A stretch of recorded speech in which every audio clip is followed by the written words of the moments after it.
সেটা তুই কোর্টে যে প্রমাণ করিস।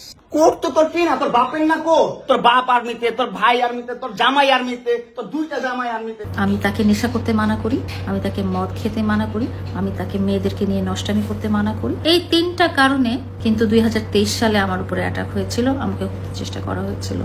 সামাজিক মাধ্যমে প্রিন্স মামুন ও লায়লা এই দুই কন্টেন্ট ক্রিয়েটরকে নিয়ে চলছে বেশ চর্চা। কারণে অকারণে তারা আলোচনায় আসেন, সমালোচনার জন্ম দিয়ে।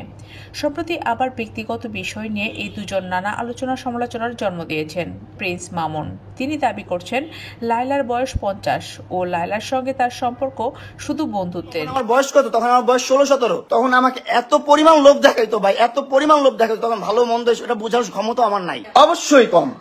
তোর অর্ধেকেরও কম আমার বয়স, 50 বছরের মহিলা। শুধু তাই নয়, মামলা করে তাকে নাচাচ্ছেন লায়লা। মামুন বলেন, আমার সঙ্গে লায়লার 3 বছরের সম্পর্ক ছিল। এর মধ্যে আমি কখনোই তার ভোটার আইডি কার্ডও দেখিনি। আমার জন্ম 2004 সালে। বয়স দেখে ভালোবাসা হয় না, বয়স একটা নাম্বার।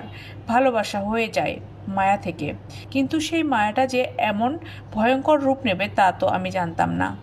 তুই কেন আমাকে এগুলো করছিস? তুই 5টা মামলা ঝুলে রাখছিস কেন? তোর মতো 50 বছরের মহিলা বুড়িকে আমি পছন্দ করছি, তোকে আমি একটা মার্ডার করতে চাইছি তোরে। মামুন বলেন, ওর সঙ্গে আমার কথা হয়েছে, আমরা সারা জীবন ভালো একটা ফ্রেন্ড থাকবো। এখন এসে যখন জানলাম ওর ব্যাকগ্রাউন্ড এমন অবস্থা, তাহলে ওর সঙ্গে ফ্রেন্ডের বাইরে আগানো যাবে না। যখন আমি ব্যাক করতে যাচ্ছি ওই টাইমটাতেই ওই আমাকে আটকে দিচ্ছে, আমাকে বের হতে দিচ্ছে না, আমার বিরুদ্ধে মামলা করে রাখছে।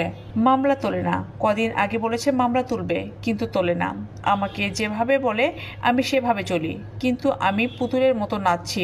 এখন সমস্যা হচ্ছে আমি মেয়ে বন্ধুদের নিয়ে ঘুরলাম কেন। সে আমার কাছ থেকে মুক্তি চেয়েছে, সে মামলাগুলো থেকে মুক্তি চেয়েছে। কোনো মামলা তো অপরাধ না করলে মামলা হয় না, অপরাধ প্রমাণিত হওয়ার পরেই তো মামলাটা হয়। এবং তার ক্ষেত্রে সবগুলো মামলাতে অপরাধ প্রমাণিত হয়ে বিচার কার্য পরিচালনা করার নির্দেশনা আদালত দিয়েছেন। এগুলো ফিজিক্যাল অ্যাসল্ট, নারী রিলেটেড, মাদক রিলেটেড। কোনো তো ভালো কাজের জন্য আমি তাকে তো কখনো বাধা দিইনি।